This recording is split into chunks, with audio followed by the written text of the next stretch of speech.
अगला प्रश्न राहुल सोनी जी भोपाल मध्य प्रदेश से पूछते हैं, भगवान तो सभी भाषाओं को जानते हैं और मन की भाषा भी सुनते हैं, फिर पूजा पाठ में पंडित जी और संस्कृत भाषा का क्या महत्व है?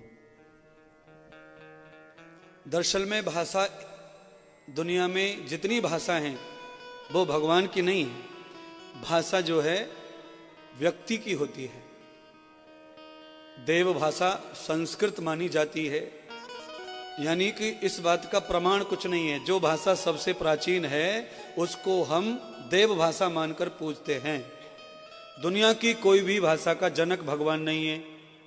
दुनिया की कोई भी भाषा जनक है इंसान। इंसान जिस भाषा को सुनता है उसे ही बोलता है, जिसको चाहे वही बोलता है।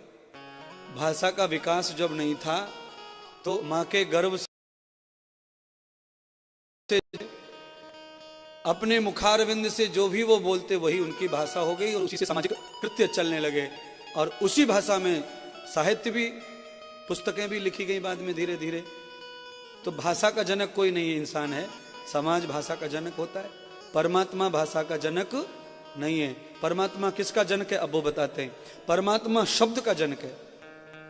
शब्द का जन्म भगवान के मुख से हुआ, भाषा का जन्म भगवान के मुंह से नहीं हुआ है। अच्छा बोलिए, आपके ब्रज में, वृंदावन क्षेत्र में यानी मथुरा जिले में कितनी भाषा होंगी, गिन के बता दो।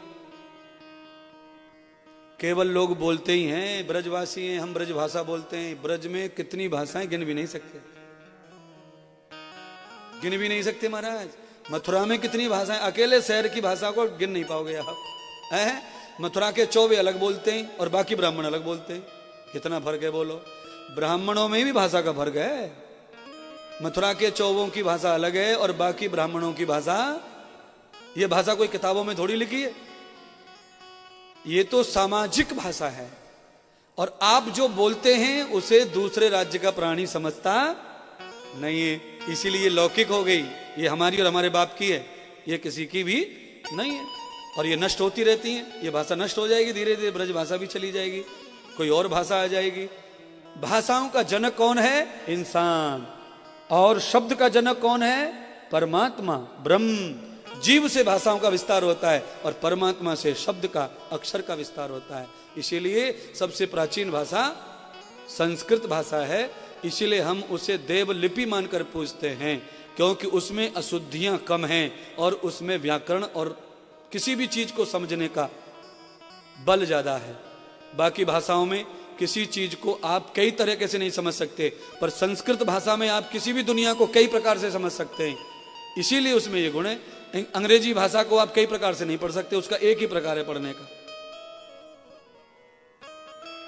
केवल संस्कृत ऐसी है जिसे आप कई प्रकार से पढ़ सकते हैं। देवश्रुतम भगवते, कई प्रकार से। अंग्रेजी भाषा को कई प्रकार से कोई नहीं पढ़ सकता है।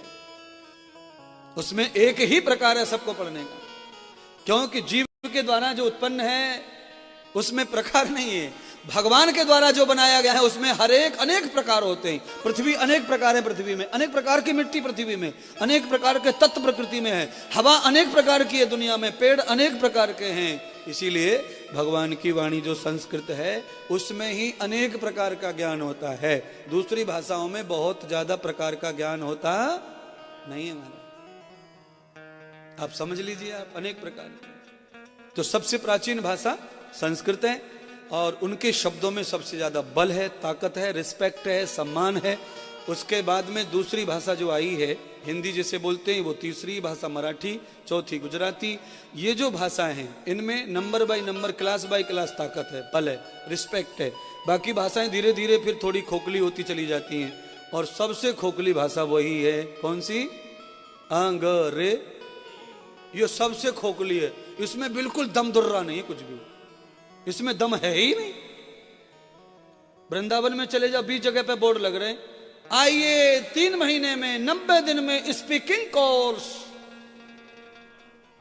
3 महीने में अंग्रेजी फर्राट बोलना सीखिए। आज तक इतने गुरुकुल हमने देख लिए और खुद भी पढ़ लिया और पढ़ा भी रहे हैं, पढ़ाते आ रहे हैं। पर आज तक हिम्मत ही नहीं हुई है कि इतने महीने में संस्कृत सीख लीजिए।